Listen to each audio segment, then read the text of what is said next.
ఏపీలో అంబేద్కర్ కోనసీమ జిల్లా కడలి కపోతేశ్వర స్వామి దివ్య క్షేత్రానికి అద్భుతమైన చరిత్ర ఉందని చెప్పుకోవచ్చు.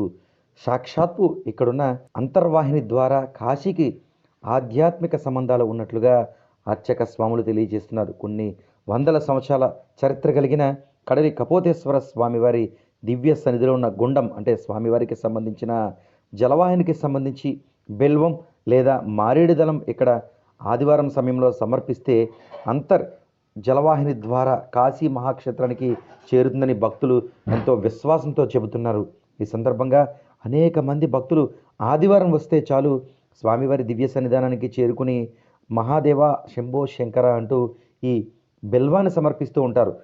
ఏదైతే ఈ పరమ పావనమైన గుండం కోనేరులో బిల్వం సమర్పిస్తారో వెంటనే నీటిలో మునిగి అంతర్గుండం ద్వారా జలవాహిని ద్వారా సాక్షాత్తు కాశీకి వెళుతుందని అర్చకులు పండితులు కూడా చెబుతున్నారు. అదే విధంగా ఈ జల అంతర్వాహినిలో మునిగిపోతున్న దృశ్యాలు కూడా కనిపిస్తున్నాయి. దీంతో ఆలయానికి భక్తులు పోటెత్తుతున్నారు. కాశీకి వెళ్ళలేని ఎంతో మంది శివభక్తులు కనీసం స్వామివారికి బెల్వం అయినా సమర్పిద్దాం అంటూ కోనసీమ కడలి కపోతేశ్వర స్వామి దివ్యక్షేత్రానికి చేరుకుని ఈ విధంగా బిల్వాలు సమర్పిస్తున్నారు. నిజానికి గోదావరి జిల్లాలో అద్భుతమైన ఆధ్యాత్మిక చరిత్ర ఉన్న ఎన్నో దివ్యక్షేత్రాలు ఉన్నాయని చెప్పుకోవచ్చు. దీనిలో ప్రధానమైనది కడలి కపోతేశ్వర స్వామి దివ్యక్షేత్రం అని చెప్పుకోవచ్చు. సాక్షాత్తు మహాదేవుడు ఇక్కడ కొలువై ఉన్నట్లుగా ఎన్నో ఆధారాలు ఉన్నట్లుగా చరిత్ర చెబుతుంది. అర్చక స్వాములు అనేక విషయాలు కూడా వివరించారు.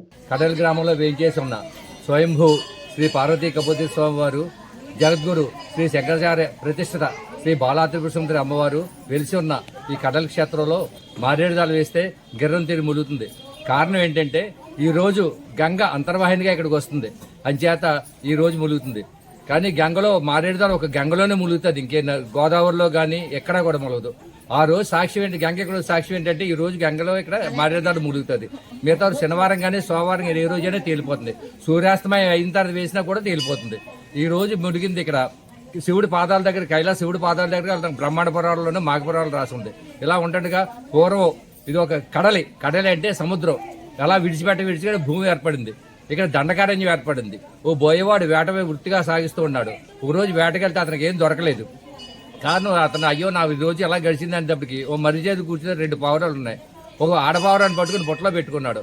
మగపావురం వేటకెళ్ళింది. అది తిరిగి వచ్చిన తర్వాత చూసిదాడు, ఆహా నా భార్యం చేశాడు, అతిథి నా ఇంటికి వచ్చాడు, అడిగి ఏదో పెట్టాలని చెప్పి ఉద్దేశం మీద ఏం చేశాడంటే దూరంగా ఈ లోపల విపరీతమైన వర్షం గాలి వచ్చేటప్పటికి దూరంగా చితిమంటలో నిప్పు తెచ్చి ఎండు పొలాలు తెచ్చి వేసిందనమాట. ఆహా నాకు చలివాతుంది, ఆకలివాతుంది దగ్గరికి నా భార్యని అలాగే చంపేస్తారు, నేను బ్రతుకోండి ఎందుకని ఆ మగపావురం మంటలో పడింది. ఇది చూసి నా భర్త లేని బ్రతుకు నాకెందుకని ఆడపావురం మంటలో పడింది. చింతించే భగవంతుడి లోపల స్వామివారు ప్రత్యక్షం అయ్యి ఆవిడ సాయుధ్యం ఇచ్చి 2 కపోతాల ఆకారం స్వామివారు ఇక్కడ వెలిశారన్నమాట. ఇది ఈ చరిత్ర, ఈ కడల చరిత్ర.